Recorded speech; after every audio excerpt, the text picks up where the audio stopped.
Bonjour, je m'appelle Charlie Formanti, je suis directrice artistique de la compagnie Pixum.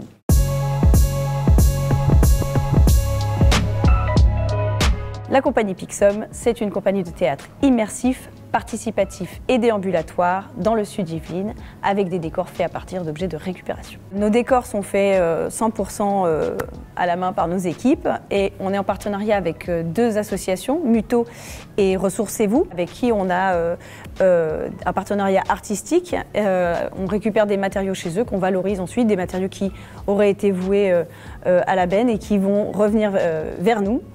Et on va les valoriser, on va en faire des décors qui seront utilisés dans un voire plusieurs spectacles Pixum et ensuite rediffusés dans le circuit. La compagnie Pixum est née en 2022. On a une quinzaine d'intermittents du spectacle qui travaillent sur les différents spectacles à l'année et on a à ce jour une centaine de bénévoles qui aident à tous les niveaux de la compagnie, que ce soit sur l'accueil ou même dans la création des décors, des costumes, etc. Donc, ça peut aller d'une équipe de 20 personnes à une équipe d'une centaine de personnes selon les projets. C'est dans l'air du temps, mais c'est aussi une conviction profonde de la compagnie, parce que c'est pas juste une façon de produire les spectacles, c'est aussi quelque chose qui apparaît dans la narration de tous nos spectacles. Donc c'est une véritable conviction à tous les niveaux.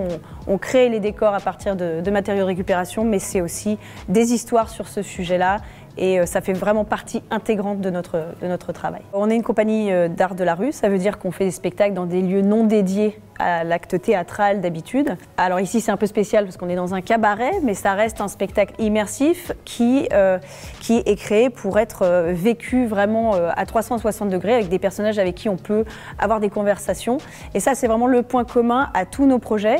On fait des projets sur le patrimoine du Sud-Yvelines, on va aussi faire des projets là sur le sujet du cabaret, de la culture queer, du drag, mais aussi sur les phases du deuil. Voilà, c'est une comédie qui est très riche de beaucoup de sujets qui sont abordés avec pas mal d'humour, un peu d'absurde.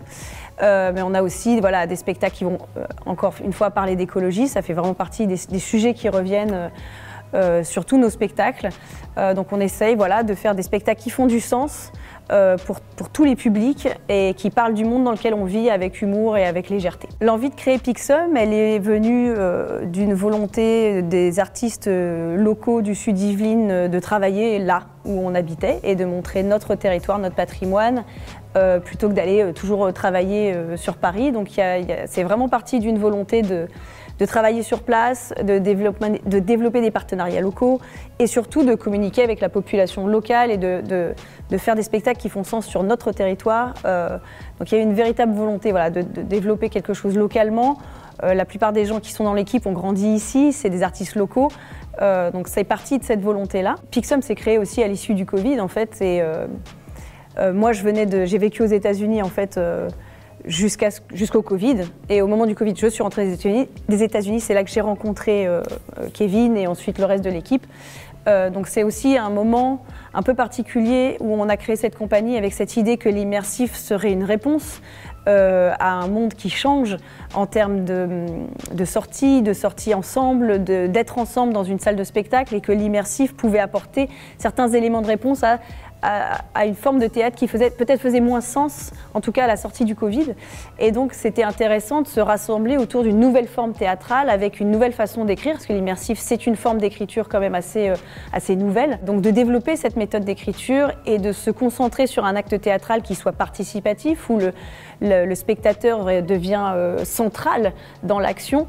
Et donc c'est aussi cette volonté-là. Et c'est ça qui moi m'intéressait dans la mise en scène et dans la direction artistique de ce projet, d'avoir une forme de théâtre qui soit novatrice et qui parle aux gens et qui fasse sens parce qu'on l'a vécu physiquement. On ne s'est pas juste assis dans une salle, on n'a pas juste reçu quelque chose, on a vécu une expérience avec ses enfants, avec ses amis, avec les gens qu'on ne connaissait pas avant de venir au spectacle. On ressort, on a rencontré des gens pendant le spectacle et on a vécu une aventure avec eux. On a participé à quelque chose et pour moi, ça c'est l'acte théâtral le plus intéressant parce qu'on arrive à raconter des histoires dont on se souvient profondément et émotionnellement, et pas juste « ah, on m'a raconté cette histoire-là ». Non, j'ai vécu cette histoire-là. Un spectateur qui vient, qui est ému, qui s'exprime pendant le spectacle, qui participe à un niveau dont on rêve pour tous les participants et qui change même un peu ce qu'on vit pendant ce spectacle-là parce qu'il participe à un tel niveau d'investissement. Et donc cette rencontre à la fin de ce spectacle avec Vivien qui depuis travaille avec nous. Et ça, c'était un moment assez magique quand un participant prend cette place-là et devient forcément, au bout de quelques instants seulement, partie prenante du projet Pixum. Ouais. Drag It Out, c'est une comédie un peu punk, un peu cœur d'artichaut, qui va nous présenter 4 personnages qui vivent dans ce cabaret. Alors le personnage principal, bien sûr, c'est la drag queen, Lady Thanatos, la mort en personne, et qui va nous faire traverser les différentes phases du deuil, avec beaucoup d'humour, avec beaucoup de légèreté, mais aussi avec une certaine gravité, avec une certaine élégance aussi, et à travers la musique, le chant, la danse bien sûr, et toute cette culture du cabaret un peu berlinois et teinté de rock anglais. C'est une comédie où on va parler de sujets plus ou moins graves, avec beaucoup de légèreté, de tendresse et d'amour.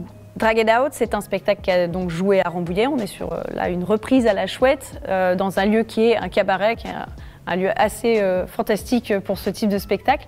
Ce spectacle a vocation ensuite évidemment à être diffusé à l'extérieur des Yvelines, potentiellement à Paris, potentiellement ailleurs, bien sûr. Cette année, on a 5 projets. On a des projets de diffusion comme celui-là, avec des reprises de spectacles qui ont déjà tourné. Et on a 2 créations prévues, les Futurs Nostalgiques, où on va recréer une exposition type 1901 et faire des décors immersifs qui montrent les futurs tels qu'on les imaginait à certaines époques. On va montrer le futur tel qu'on l'imaginait dans les années 50, dans les années 20. Ça va être une de nos créations. On va ensuite reprendre Aqualina, qui est un spectacle sur notre patrimoine forestier. Et aussi Le Temps des Humains qui a été créé ici à Cernay, qui va tourner un peu partout dans les Yvelines pour le festival Yvelines Théâtre. Et ensuite la traditionnelle Maison Hantée Pixum, qu'on fait tous les ans. On fait un nouveau spectacle à Halloween où on crée une maison hantée, un peu délire, et cette année on sera au rendez-vous.